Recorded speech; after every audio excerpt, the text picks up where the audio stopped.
This is the Rams Radar. I'm Peyote. I'm your host, your Canadian Rams fan. Feel free to like and subscribe. On today's episode, we are talking about injury report updates headed into the Rams-Eagles matchup.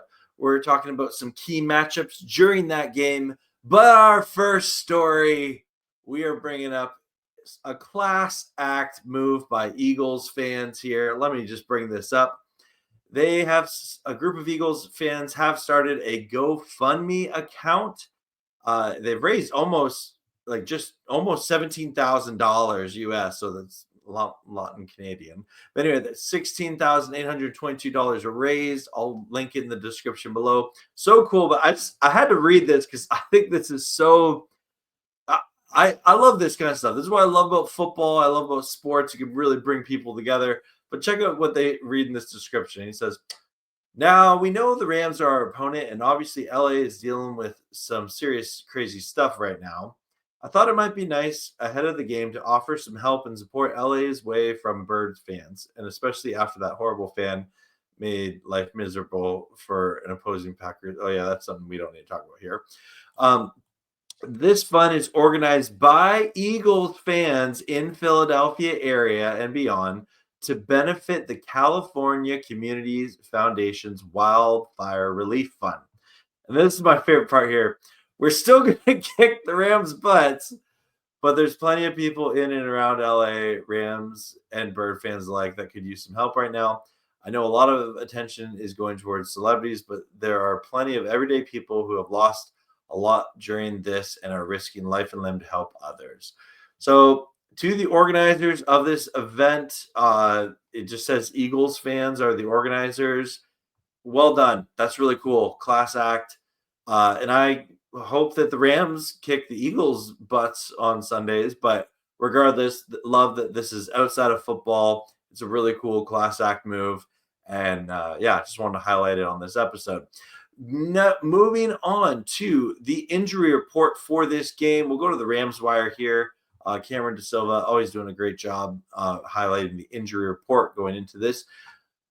And if we scroll down, again, link to everything is in the description below.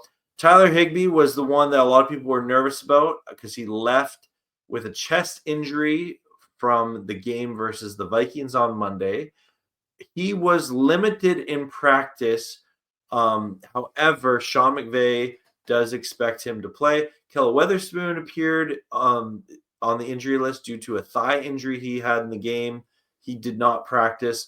Bobby Brown, shoulder injury, did not practice. Alaric Jackson was a bit of a surprise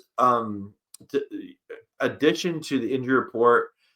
However, he practiced in full today on Thursday. And then Laryl Murkison and Troy Reeder being activated from IR and coming on. So really, really exciting there. And if we scroll down, Cameron does a good job of highlighting. Higbee was limited on Thursday after suffering a chest in the win over Minnesota. Sean McVay says he's okay, on track to play, and Higbee himself fully expects to be on the field. Good news. Ahkello Witherspoon injury. Witherspoon missed practice with a thigh injury, and he sustained in Monday. But like Higbee, McVay said he's expected to play against the Eagles. The Rams are going to need him against A.J. Brown. Absolutely.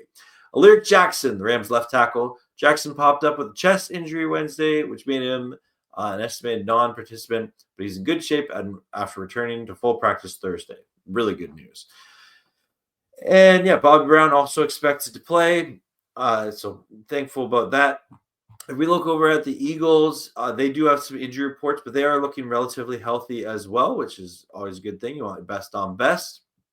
The only thing I'll make of note is that A.J. Brown had a limited practice today on Thursday, and Dallas Goedert he did not participate, but it sounds like he had some sort of illness. But everyone else is practicing in full. So we got two teams looking pretty healthy going into a playoff matchup. So that's exciting. If we go to this next article, also by Cameron DeSilva of the Rams Wire, 7 key matchups that will decide the Rams versus Eagles on Sunday. And I'll just go over them kind of one by one, not in detail, but he says Puka Nacua versus Darius Slay. Absolutely. That is the number one matchup. Puka Nacua still not getting credit as one of the best wide receivers in the NFL, even though he is. Darius Slay is a top-tier cornerback, and really excited to see Puka get this challenge and this opportunity to go up against someone like Darius Slay. I think Puka is going to do all right. Number 2, he says Ahkello Witherspoon versus AJ Brown. Again, 2 veteran players appearing on the injury report. They have history. They've played each other numerous times, and so it'll be interesting to see them match up on Sunday. Kevin Dotson versus Jalen Carter. Oh, now you're talking here. Kevin Dotson has done just such a wonderful job at that right guard position at the interior, in the interior slot. Really helps solidify this interior line for the Rams.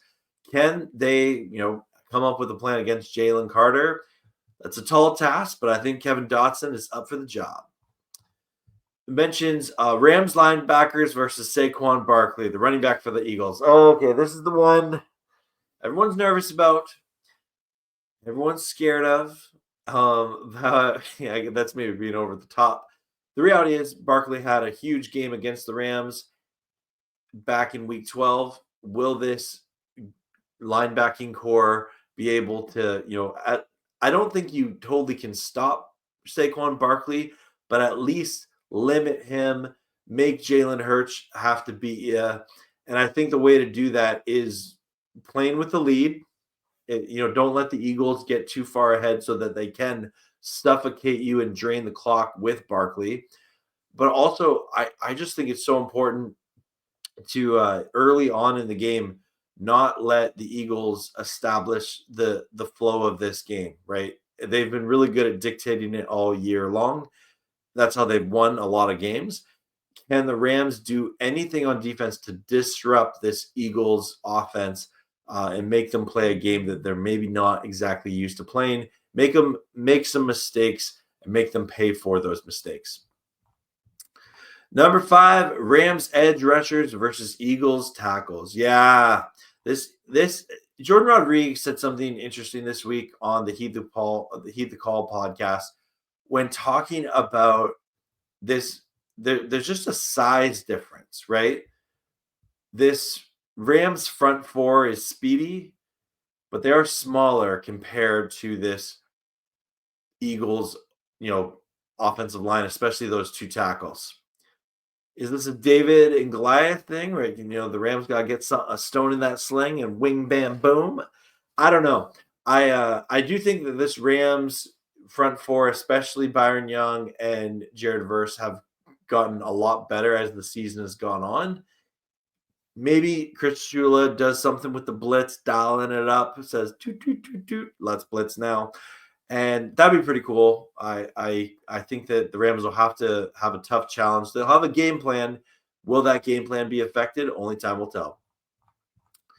And number 6, Kobe Turner versus center Cam Jurgens. Yeah, Kobe Turner's been playing really well. He had a great game against Minnesota. And I think that this could be a statement game for a lot of Rams players, but Kobe Turner is probably close to the top of that list. And yeah, we'll see how it all plays out. And probably at the top of that list is running back Kyren Williams versus linebacker Zach Braun for the Eagles. Yes, Zach Braun's a fantastic linebacker. If you played in a fantasy league with an independent, defensive player, odds are Zach Braun was probably one of the, highest scoring defensive players. Kyren Williams, though, he's a great running back, does not get respect that he deserves. I would love to see him go out there and remind the world, hey, I'm really good at football. I hope that Kyren Williams goes out there and is able to, get some chunk plays, get some just valuable first downs, keep moving that chain.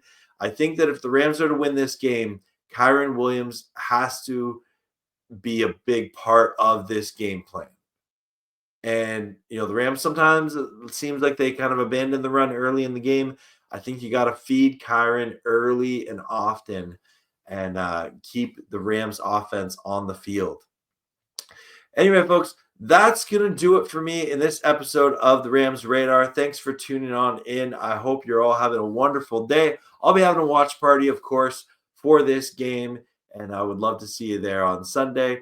And if you want to check out another one of my videos, one that's pretty cool over here, is I ranked the 10 wins for the Rams this past season. There's a lot of fun to make. Love you. Check it out.